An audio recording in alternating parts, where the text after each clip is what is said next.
Quand on lève les mains bibliquement, c'est le symbole de la prière. Je suis en train de te dire quelque chose.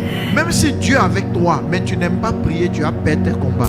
Il y a des problèmes que tu ne dois pas avoir à l'heure ici, mais ces problèmes, tu les auras parce que tu ne pries pas. Si moi, je disais non, je suis un grand prophète, je suis un bishop, moi, je suis un père, moi, j'ai ouvert la main et puis il est assis sur son TikTok. Ce qui fait qu'actuellement, tu as des problèmes d'argent, problèmes de santé, tout est bloqué. Au lieu de prier, tu es sur TikTok. Toi-même, ton grand-père paternel, on dit il a disparu dans la forêt 7 ans après il a apparu. Donc les liens qui vous suivent là, pour vous, c'est pas lien, c'est acier. Nous sommes à notre culte du soir, notre culte d'enseignement. Et le thème de ce soir, c'est le sacrifice. Mais le sacrifice de la prière. Je vous ai dit la dernière fois que le sacrifice est le langage le plus entendu dans le monde des esprits. Que ce soit dans le monde des ténèbres ou dans le monde divin. C'est pourquoi dans le monde, vous allez voir ceux qui sont dans le monde, qui sont dans des pratiques occultes, faire des sacrifices démoniaques. En Christ également, Jésus-Christ a fait un sacrifice parce que le sacrifice est le langage du monde spirituel. Alléluia. Donc un chrétien qui n'a pas connaissance ou conscience de la notion ou des faits d'un sacrifice peut passer à côté des choses puissantes. Parce que toute puissance spirituelle a pour source un sacrifice. Que ce soit un fétiche, que ce soit un féticheur, que ce soit un occultiste, que ce soit même un grand pasteur. Le fondement de toute puissance, c'est le sacrifice. Tu vas voir que quand tu vois un pasteur qui est puissant, un pasteur qui est élevé, un véritable pasteur de Dieu, tu vas voir qu'il a consenti beaucoup de sacrifices. Quand bien même que Jésus a fait son sacrifice. Parce que le sacrifice de Jésus n'exclut pas que nous fassions aussi des sacrifices. Mais à la différence, c'est que nous n'allons pas faire des sacrifices dans la même configuration que Christ, mais nous avons des efforts. C'est pourquoi Jésus a dit que celui qui me suit porte lui-même sa croix. Et je vous ai dit que la croix a servi à la crucifixion de Jésus. Et si Jésus dit à ses disciples que chacun de mes disciples ait sa croix, ça veut dire que chaque disciple va être crucifié. Chaque disciple va aussi vivre un sacrifice. Mais tout ce sacrifice-là est étroitement lié au sacrifice suprême qui est le sacrifice de Christ. Mais n'oublions pas, ce n'est pas parce que Jésus a fait un sacrifice que le chrétien n'a pas de sacrifice à faire. Le chrétien ne peut plus sacrifier les moutons, les poulets, voilà comme ça se faisait dans l'ancienne alliance, mais le chrétien continue de faire un autre type de sacrifice. C'est pourquoi le dimanche, en Romains 12, il a dit, offrez vos corps comme un sacrifice. Donc il y a un type de sacrifice encore à faire dans la nouvelle alliance. Et ce soir, comme je l'ai dit, pour rentrer maintenant dans le vif du sujet, on doit aussi offrir à Dieu un sacrifice, mais le sacrifice de la prière. Quand Dieu donne la prophétie au peuple d'Israël par la bouche de Moïse, pour dire, je vous conduis dans le pays où coule le lait et le miel. La prophétie est donnée, la promesse est donnée, et Israël quitte l'Égypte, ils traversent la mer Rouge sous la main puissante de l'Éternel, et ils amorcent le chemin du désert, destination Canaan. Mais sur le chemin de l'accomplissement de la prophétie, ils vont rencontrer une situation. Ils vont rencontrer plusieurs conflits. Mais dans notre cas d'espèce, ils seront confrontés aux Amalécites. Et les Amalécites, la Bible dit qu'ils vont faire la guerre à Israël. Mais avant que la guerre ne commence, voyant que déjà les prédispositions d'une guerre étaient établies, Moïse a appelé Josué. Il dit à Josué, il faut choisir des hommes dans le peuple parce que tout le monde ne peut pas aller faire la guerre pour aller combattre. Moi, je vais monter sur la colline. Alléluia. Et la Bible dit que quand il montait, il y a Aaron qui est monté, il y a Our qui est aussi monté avec Moïse sur la colline. Moïse est monté avec son bâton, le bâton qu'il a pris pour ouvrir la mer. Il va avec le bâton et la Bible dit que pendant que le combat s'engageait, était intense, Moïse a levé les mains. Et pendant qu'il lève les mains, la Bible dit qu'Israël était le plus fort. C'est-à-dire qu'on sentait une domination. On sentait les combattants prendre le dessus. Mais quand Moïse baissait les mains, c'était l'inverse. C'était les Amalécites qui prenaient le dessus sur Israël. Et la Bible dit que Moïse était fatigué. Et on l'a fait asseoir sur une pierre, c'est-à-dire Aaron et Our, et ils ont soutenu ses mains jusqu'à la fin de la bataille. Et Josué a gagné cette bataille. Regardez, une guerre se fait dans la vallée. Or, Amalek, les Amalécites descendants d'Amalek, les Amalécites, sinon Amalek signifie simplement ceux qui demeurent dans la vallée. Parce que les ressortissants d'Amalek, ce sont les Amalécites. Donc le pays, le royaume Amalek signifie ceux qui demeurent dans la vallée. Vous savez c'est quoi une vallée? La vallée, c'est la voie, la route qui se trouve entre les montagnes. Pour faire plus simple, quand tu vois une montagne, là, il y a forcément un creux en bas. Il y a une route en bas. De sorte à ce que quand tu es sur la montagne, tu vois en bas. Cette voie-là, cette route qui est en bas, c'est ça la vallée. Et eux, leur nom signifie ceux qui demeurent dans la vallée. Donc ça veut dire qu'ils maîtrisent la vallée. Ils connaissent la vallée, ils demeurent dans la vallée, ils connaissent tout ce qui est lié à la vallée. Et bizarrement, ils vont aller faire la guerre sur leur territoire, dans les champs de prédilection, dans ce qu'ils maîtrisent. C'est là-bas que la guerre va se faire. Donc Moïse, voyant cela, il dit non, il faudrait qu'on active quelque chose, qu'on active la main de notre Dieu. Parce que toute bataille d'un enfant de Dieu est d'abord gagnée en esprit avant d'être gagnée physiquement. Et Moïse fait qu'on avait dit qu'il monte la colline. C'est sur ça que j'insiste. Israël doit faire la guerre. Moïse a son bâton. Normalement, Moïse devait se mettre devant Josué pour dire: Josué, mets-toi derrière moi. J'ai le bâton. J'ai pris ça. Dieu a utilisé ce bâton au travers de mon canal pour ouvrir la mer. Alléluia.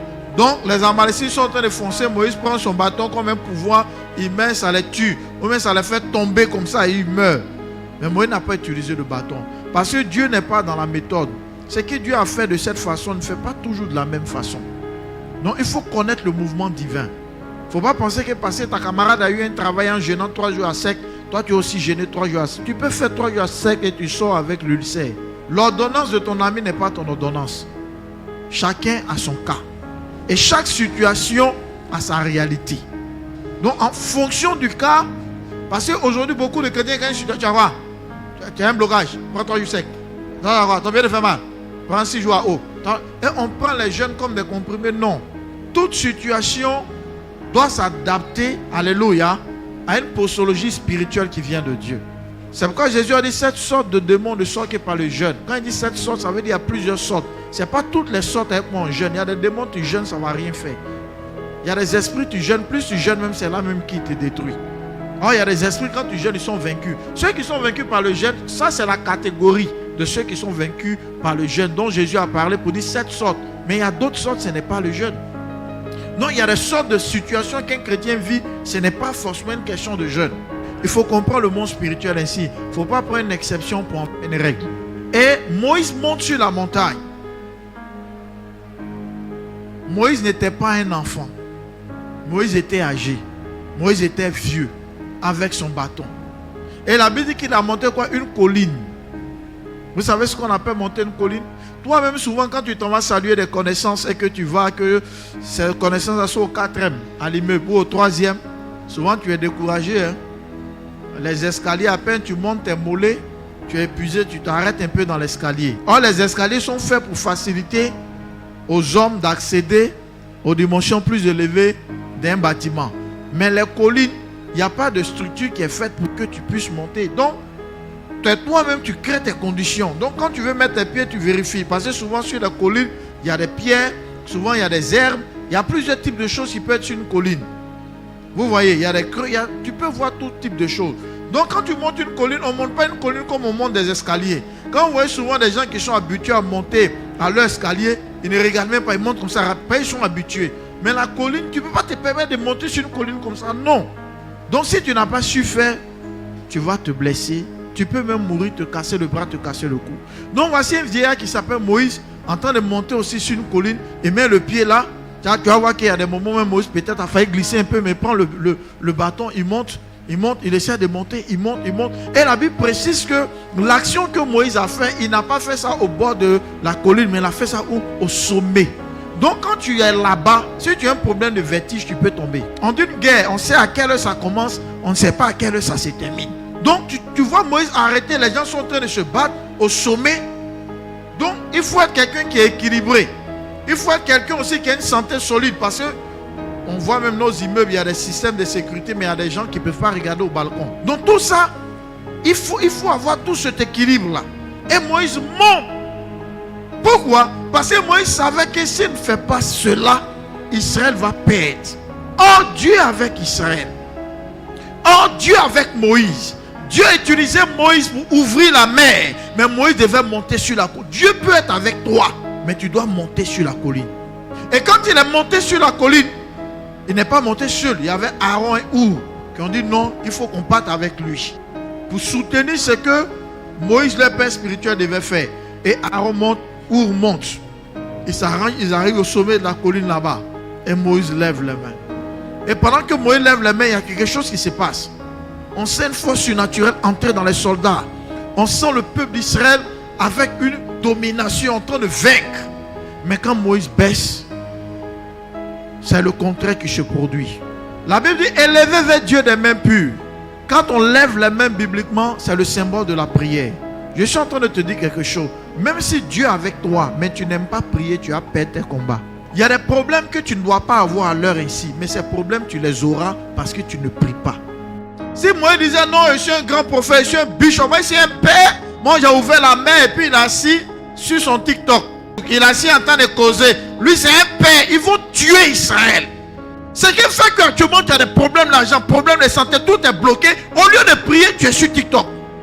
Oh, tu sais qu'en bas, dans la vallée, tu sais qu'au fond de ta situation, il y a un problème. Il y a un problème que tu vis, tu traverses. Et toi, tu n'es pas concentré sur ce problème pour prier, mais tu es distrait. Moi, il n'est pas monté sur la montagne pour être distrait. Il est monté sur la montagne pour aller faire quoi? Lever les mains. Est-ce que tu lèves les mains? Est-ce que tu lèves les mains? Moïse pouvait dire sur moi, mais Moïse a compris que Dieu peut être avec toi. Mais tu dois faire le sacrifice de monter sur la colline, le sacrifice de prier. Pourquoi Moïse n'est pas resté en bas pour lever les mains? Il pouvait lever les mains en bas, mais Moïse est allé jusqu'à sur la montagne. Parce que si lever les mains est le symbole de la prière, ça veut quelque part, parce que quand quelqu'un est sur une montagne, il est sur une colline, surtout dans notre cas d'espèce, il est en hauteur. Ça veut dire que tu peux prier. Mais si c'est des petites prières de Seigneur, protège-moi ma nuit, accompagne-moi, je vais au boulot, je sors, ces petites prières de bassesse là, tu vas échouer. C'est pourquoi beaucoup disent, je prie, je ne vois rien. Les prières qui donnent la victoire, c'est les prières de colline. Les prières, il faut monter les prières. Il faut monter le parler en langue. Il faut monter le don spirituel. Il faut monter le jeûne. Il faut monter la voix. Il faut lever les prières à outrance, pas les prières d'amusement. Oh, tu es là au bord du lit, tu dois en même temps, tu commences à faire ta tête, ton derrière, ma gueule, tête rouge. Et c'est le sommeil. On t'est abreuvé ton nom ici en esprit. Hein? Quelqu'un qui est en esprit, il ne parle pas. Hein? Quand il a son visage, huile même apparaît sur, tu sens que la graisse sort, il est en train de dormir. Est-ce que tu sais que les Amalécites veulent te tuer? Est-ce que tu sais que les Amalécites veulent te vaincre?